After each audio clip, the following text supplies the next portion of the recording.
Hi, ரொம்ப ஹெல்த்தியான லட்டு ரெசிபிங்க. அதுவும் சிகப்பவல் லட்டு எப்படி செய்யலான்னு பார்க்கலாமா? இதை நீங்கள் ஸ்டோர் பண்ணி வச்சுட்டு கூட சாப்பிட்லாம். அவ்வளோ டேஸ்டியாக இருக்கும். அதுக்கு ஒரு கடாயில் நான் எந்த கப் வேணால் எடுத்துக்கோங்க. அதில் நான் ஒரு கப் அளவு சிகப்பவல் எடுத்திருக்கேன். மீடியம் ஃப்ளேமில் வச்சு நல்லா வறுத்துக்கோங்க. வாசனை வர அளவுக்கு 2-3 நிமிஷம் நல்லா வறுத்தா போதும். அதை எடுத்து வச்சுக்கோங்க. அதே கடாயில் நம்ம வந்து ஒரு கப் அளவு ரவை எடுத்துருந்தோமா, அரை கப் அளவு வந்து வேர்க்கடலை சேர்த்துட்டு மீடியம் ஃப்ளேமில் வச்சு நல்லா அதுவுமே முருகி வர அளவுக்கு நல்லா வறுத்துக்கோங்க. மீடியம் ஃப்ளேமில் வச்சு அதையும் தோல் உரிச்சு எடுத்துக்கோங்க, ஆற விட்டு.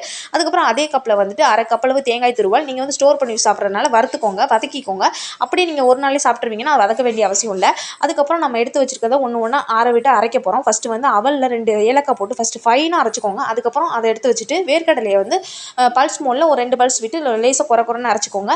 அதையும் அதோட சேர்த்துக்கோங்க. அதுக்கப்புறம் நம்ம எடுத்து வச்சுக்க தேங்காய் துருவலையும் சேர்த்துட்டு அதுக்கப்புறம் அதே கடாயில் 1 டேபிள் ஸ்பூன் நெய் ஆட் பண்ணிக்கோங்க. முந்திரி வந்து இல்லைன்னா முந்திரி நீங்கள் ஸ்கிப் பண்ணிடலாம். ஏன்னா வேர்க்கடலை போட்டுருக்கிறது டேஸ்டியாக இருக்கும். நான் ஒரு 10 பல் முந்திரியை எடுத்து உடச்சி அதையும் போட்டு நல்லா கலர் மாற அளவுக்கு வறுத்துட்டேன். அதுக்கப்புறம் அதே கப்பில் நம்ம வந்து ஒரு கப்பில் அவல் எடுத்துருக்கனால அரை கப்பில் வந்து நான் வந்து நாட்டு சக்கரை சேர்த்துருக்கேன்.